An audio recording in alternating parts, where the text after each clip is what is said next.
Yan, mag-i-stud tayo ngayon ng Shih Tzu. So, normal lock yung gagawin natin stud session niya. Tawag dito. Bali pang 9 days ngayon itong female Shih Tzu. Ilak natin gamit itong male. Si Kobe. Kalbo sila ngayon dahil kinalbo sila dahil hahaba ng buhok nila. Mabilis lang naman itong umubunan. So, yun. Dinak namin siya.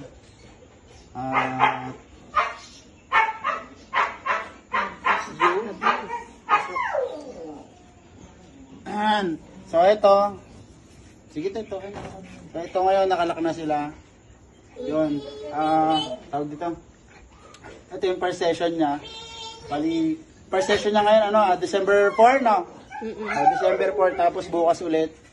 Gagawin natin itong 4th time session hanggang kaya pa. Yun. Doktor na sila.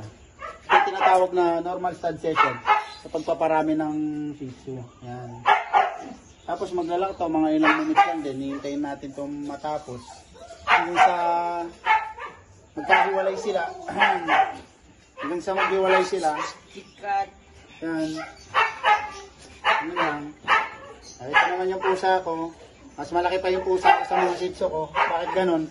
Bakit mas malaki itong pusa mo kaysa mga Shih Tzu natin? Tignan mo, oh. Pabalbon. Balbon lang. So, yun. Silang naman, hintayin namin ito maghiwalay.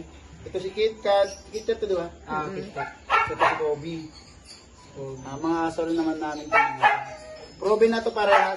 Marami nang naging mga nagpasta dito anak na. Kasi ito, 2 times na ito nanganak. In case na magbuntis man ito ngayon, pinahinga kasi namin ito ng almost 2 years. Pangatlo pa lang niya.